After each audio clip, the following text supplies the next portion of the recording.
Good evening बच्चों। देखो बच्चों, आज की अपनी जो क्लास है इसमें चर्चा करेंगे अपने माध्यमिक शिक्षा बोर्ड राजस्थान अजमेर के द्वारा जो 2023 की बोर्ड परीक्षा के लिए कक्षा 12 भूगोल का जो मॉडल पेपर जारी किया गया है उसके सॉल्यूशन की। कहने का मतलब है कि आज आपको 2023 में अपने जो ब्लूप्रिंट के अकॉर्डिंग जो मॉडल पेपर जारी किया गया है उस मॉडल पेपर का इस क्लास में सॉल्यूशन करवाया जाएगा। ठीक है, तो अपने स्टार्ट करते हैं, ज़्यादा समय खराब ना करते हुए। सबसे पहले बात करते हैं भैया अपने फर्स्ट क्वेश्चन की।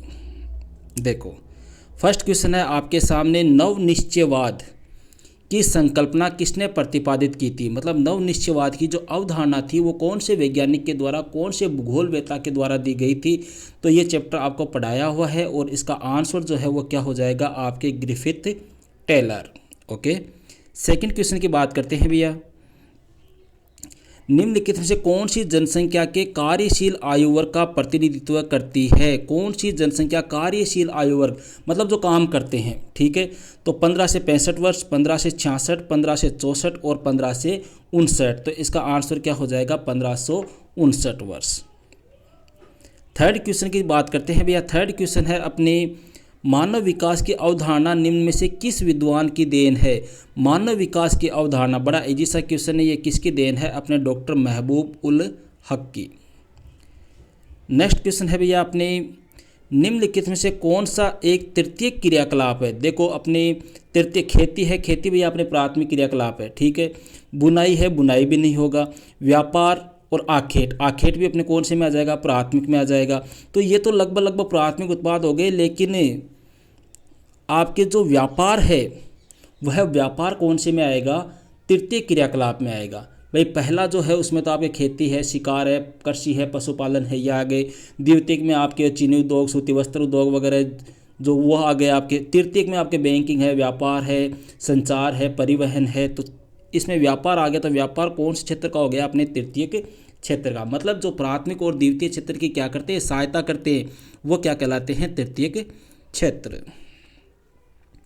पांचवा क्वेश्चन बड़ा ही इजी क्वेश्चन है। वोल्गा जलमार्ग स्थित है, लगभग आपको पता है कहाँ पर है, ये रूस में है। इसके बाद में नेक्स्ट क्वेश्चन की बात करते हैं भैया। छठवां क्वेश्चन है आपके सामने, मानव विकास सूचकांक में भारत के निम्नलिखित राज्यों में से किस एक की कोटि न्यूनतम है। न्यूनतम पूछा है भैया, तो न्यूनतम अपने देखो छत्तीसगढ़ जो है इसकी कोटि अपने न्यूनतम मानी जाती है मानव विकास सूचकांक में। अगर आपको भारत का पूछ ले मानव विकास सूचकांक तो वह कौन सा है, वो भी आपको ध्यान रखना है, भारत का 130वां स्थान है। नेक्स्ट क्वेश्चन है भैया, भारतीय राष्ट्रीय जल नीति कब लागू की गई। ये भी एक इजी सा क्वेश्चन है। भारतीय राष्ट्रीय जल नीति कब लागू हुई थी, 2002 में। इसके बाद में आपके पंचवर्षीय योजना में एक संयंत्र स्थापित किया गया था, राउरकेला। देखो 3 थे अपने, दूसरी पंचवर्षीय जो योजना थी उसमें 3 जगह संयंत्र लगाए गए थे इस्पात के, दुर्गापुरा, राउरकेला और भिलाई। अब यहाँ पर इसने ये पूछा है कि जो राउरकेला इस्पात संयंत्र है वो किस देश के सहयोग से स्थापित किया गया। ऑप्शन में आपके जर्मनी, अमेरिका, रूस और फ्रांस।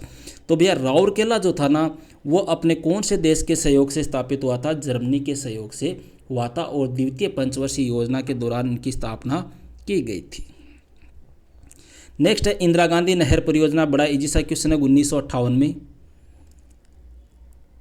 इसके बाद में है भैया फिल इन द बैलेंस, अर्थात रिक्त स्थानों की पूर्ति कीजिए। पहला क्वेश्चन है भैया, जनसंख्या वृद्धि को व्यक्त किया जाता है। जनसंख्या वृद्धि को किस में दर्शाएंगे, जनसंख्या वृद्धि जो है भैया इसको प्रतिवर्ष प्रतिशत के रूप में दर्शाया जाता है, प्रतिवर्ष प्रतिशत के रूप में। ठीक है, कि प्रतिवर्ष कितने प्रतिशत वृद्धि हुई।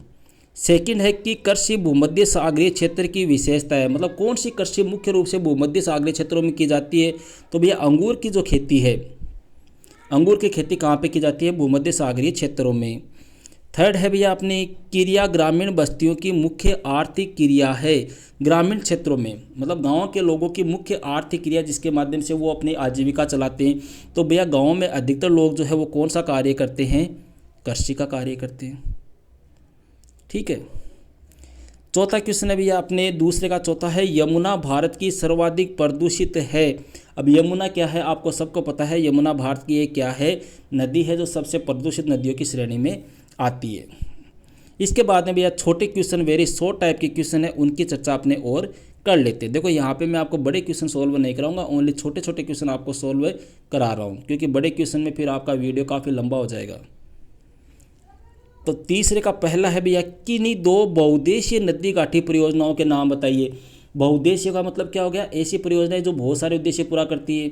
बहुउद्देशीय परियोजनाओं से सिंचाई होती है, आपके घरेलू कार्य में, मछली पालन में, अपने नौकागमन में, कई कामों में आती है। तो बहुउद्देशीय परियोजनाएं बहुत है, जैसे भाखड़ा नांगल परियोजना है, हीराकुंड परियोजना है, चंबल है, दामोदर घाटी है, बहुत सारी है। कोई भी आप अपनी इच्छा के अनुसार दो के नाम लिख सकते हो।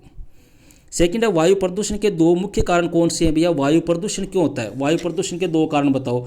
वायु प्रदूषण के कारण जैसे उद्योग धंधों की मात्रा में वृद्धि होना, मतलब उद्योग, पहला तो हो गया अपने उद्योग धंधे, ठीक है, क्योंकि इनसे जो विषैला पदार्थ निकलता है, जो धुआं वगैरह निकलता है, उनसे होता है वायु प्रदूषण। इसके अलावा अपने कह सकते हैं वनों की कटाई, जनसंख्या में वृद्धि, ऐसे कई कारण हैं जिनकी वजह से क्या होता है, वायु प्रदूषण होता है। इसी का तीसरा है भैया, मानव का प्राकृतिकरण क्या है।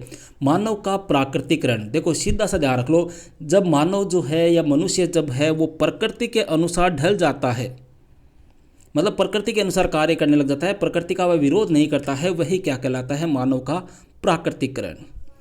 पांचवा क्वेश्चन है, कोल कहोज क्या है। कोल कहोज, देखो अपने जो पॉलिटिकल में जो बच्चे हैं, पॉलिटिकल पढ़ते हैं, उनको भी ये शायद आंसर आसानी से याद हो जाना चाहिए। अपना जो सेकंड चैप्टर था सोवियत संघ वाला, उसमें आया था स्टालिन। स्टालिन के समय भी यह खेती का सामूहिकरण किया गया था, ठीक है। तो खेती का जो सामूहिकरण करते हैं ना, या कृषि का जो सामूहिकरण किया जाता है, उसी को क्या कहते हैं, कोल खोज, ठीक है, मतलब सामूहिक कृषि या सामूहिक खेती। अब आपके खंड ब आ रहे हैं, इनके भैया थोड़े से आंसर, जैसे जनसंख्या वृद्धि से आप क्या समझते हैं, तो एक निश्चित समयांतराल के मध्य किसी क्षेत्र में वृद्धि होने वाली जनसंख्या को क्या कहते हैं, जनसंख्या वृद्धि। इनके आंसर थोड़े से बड़े हो जाएंगे, अपना वीडियो भी काफ़ी लंबा हो जाएगा। मेन प्रॉब्लम जो आ रही थी बच्चों की, वो छोटे क्वेश्चनों को लेकर आ रही थी, वो मैं आपको सोल्व करा चुका हूँ। ओके भैया, तो मिलते हैं फिर नेक्स्ट वीडियो में एक नेक्स्ट टॉपिक के साथ। That's all.